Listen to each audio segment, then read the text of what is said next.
Visit Pokemon Card Market and buy Pokemon cards from base set up to latest evolution set with best prices, secured system and easy handling. Only for European players. Welcome back to Pokemon TCGO Center. In today's video we'll be looking at the deck profile for the standard format. So this is my Darkrai Giratina deck, or how I like to call it, Energy Flow Darktina deck that I actually decided to build. So as you can see in front of you, there are a few different cards than actually in just a regular Darkrai-Tina deck. So the first one is definitely Energy Switch.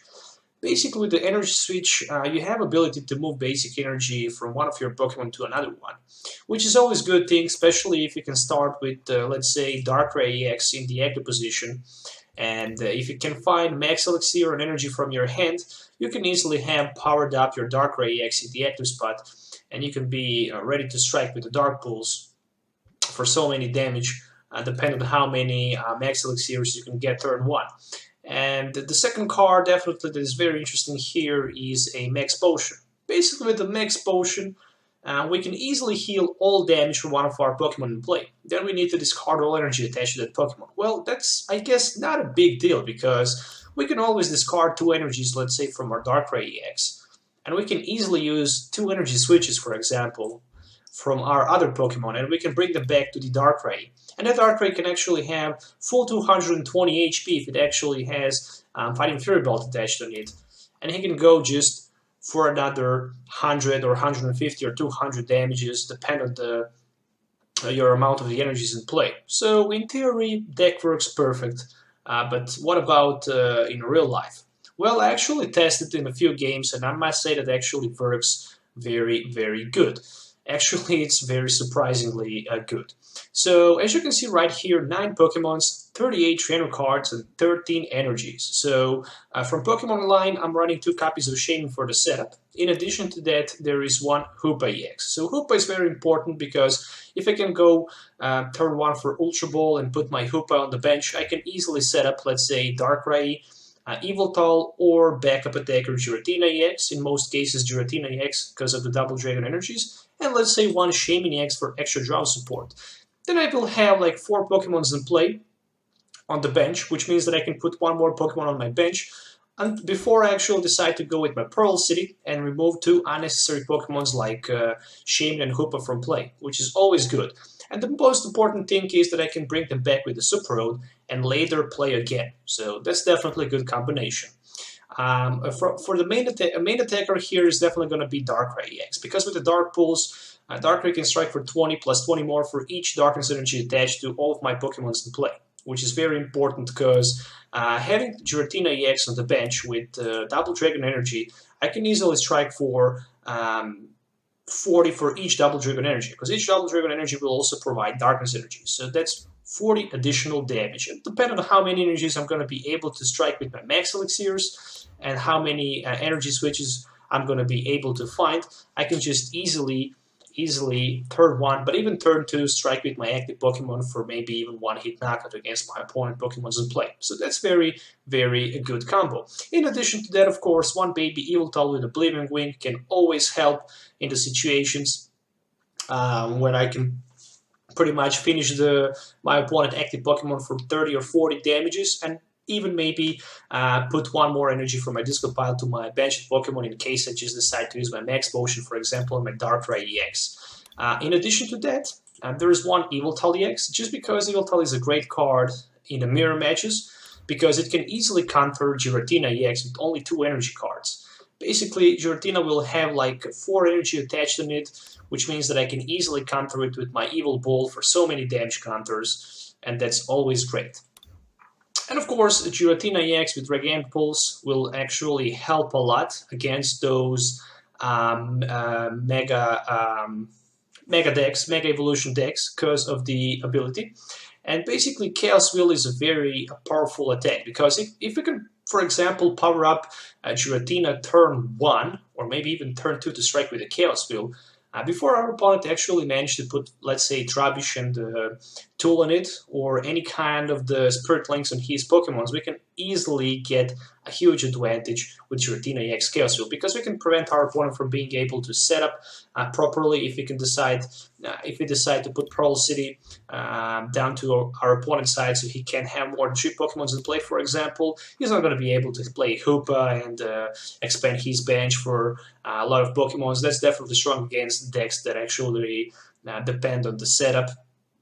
But on the other side, he's also not going to be able to play special energies or any kind of the tool cards. So from the item cards, as you can see right here, as I mentioned earlier, since this is a energy flow deck, I'm running 2 copies of energy switches. Just because I can move any energy, any basic energy from one to other Pokemon, and that can always surprise your opponent. From nowhere, you can actually surprise your opponent and just strike for the knockout and probably leave your opponent in pretty much confused situation. One escape rope is always good because you never know when you can find yourself in a situation that you can't retreat and you don't have Olympia in your discard pile or float stone, but being able to play escape rope can actually help you to remove your active Pokemon from active position, but also force your opponent to do the same.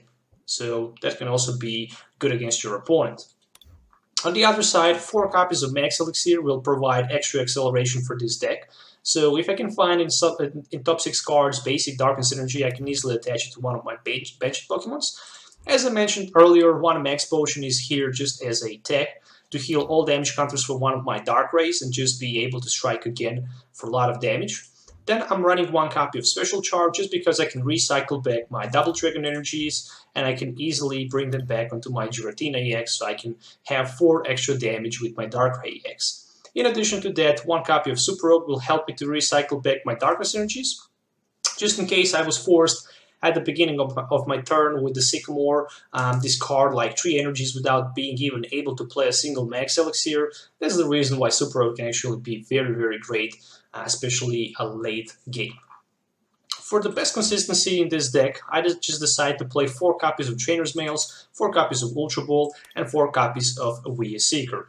From supporter line, I'm running 1 Deliquent. Deliquent is a pretty good card because if my opponent have 3 cards, I can just easily discard any kind of the stadium from play, but also force my opponent to discard 3 cards from his hand, which is devastating because you can leave your opponent without cards in his hand, and if you can strike with the Chaos Wheel, he's not going to even be able to play any kind of the special energy item card like Tool or special energy, which is just devastating. But also the problem is Parallel City, so without Deliquent you can't actually get rid of your opponent Parallel City. So if your opponent put you down to 3 Pokemons on the bench, limit your bench space, you might find yourself in trouble needing maybe more Shaymins for that very explosive turn 1 setup. 1 copy of Hex Maniac can actually help us a lot against those Friday Night Yveltals, but also against any kind of Greninja break threat, because with Hex Maniac we can easily shut down those John Water Shurikens and basically prevent our opponent Greninja break to splash those damages around the board with the John Water Shurikens. So Hex Maniac makes a lot of sense here. A single Lysander can actually help us to Lysander one of our opponent benched Pokemon, so no need to talk too much about it. And from draw cards, I just decided to run 2 copies of N, because no need more than 2, because of other setup cards, of course, and 4 copies of Professor Sycamore, so I can just simply discard my hand and drop 7 cards. From 2 other tech cards, I'm running 1 copy of Olympia, because it's just a way too good card for the current standard format. Since I'm running only 1 copy of Floatstone, sometimes if I stack in my active position with Pokemon that actually have 2 or 3 retreat costs, for example Hoopa or Giratina-EX, that I don't have necessary energy cost to use for the retreat or Floatstone, I simply can't retreat. Since I don't have Switch, I can always use Olympia. Switch my active Pokemon and in addition to that heal 30 damage from it, which is just great. And of course, Pokemon Center Lady can help me a lot in the matches against Friday Night Yveltal, because I can easily heal 60 damage and remove all special conditions from one of my Pokemons in play. Being able to heal 60 damage from one of my Pokemons when Friday Night Yveltal strikes, it's way too good. But also, if I find myself in confused, paralyzed, or asleep condition, I can always heal damage plus remove that special condition, which is always great. Then I'm going on to a stadium card. So 2 Parallel Cities are my choice for this deck, and I just keep playing those Parallel Cities that are just way too good. In addition to that, 3 more tool cards, 2 Fighting Fury Belts to have 40 more HP and 10 extra damage when I'm striking my opponent active Pokemon, which is just great. I can have 220 HP on my Darkrai-EX, or I can have, for example, 210 HP and 110 Chaos Wheel, which is going to be enough for the one-hit knockout against your opponent Shaymin-EX for 2 prize knockouts, which is just insane. And then we are going to final conclusion for the energy cards. 13 energies in total. 4 of them are going to be Double Dragon energies, and those Double Dragon energies are just going to be I'm just going to be able to attach them on my Giratina-EX because they can only be attached in one Dragon-type Pokemon. Since I can only attach them to my Giratina-EX, I will attach them to my Giratina and basically have 2 Darkness energies also attached in Giratina, which means that my Darkrai-EX Dark Pulse in that case will hit for 40 more damage. And of course, 9 basic Darkness energies for the best chance to hit those Max Elixirs, and of course to be able to hit for tons of damage with the Darkrai. In theory, if I have 13 energies in play, that's 260.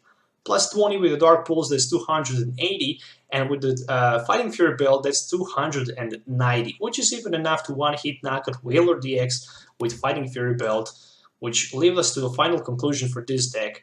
That energy flow Darkrai Giratina deck can actually be very, very competitive, and in my opinion, it's definitely tier 1 deck. I mean, Darkrai Giratina should definitely be top tier deck with those Mega Gardevoirs, with the Desperay, and of course Volcanions. Volcanion-EX is very powerful right now. The same thing goes even for the Greninja break, but yeah, pretty much. Those 3 decks are just tops right now in the standard format, just in my opinion. But any kind of Darkrai Giratina or Frynite Yveltal or Yveltal decks in a current standard format are just way too strong. So I hope you guys enjoy watching this video. Don't forget to hit the like button and subscribe to my channel for more future videos if you enjoy watching this deck profile. If you have any questions, as usual, don't forget to leave comments below and let me know what you think about this list. So till the next time, have a nice day and goodbye.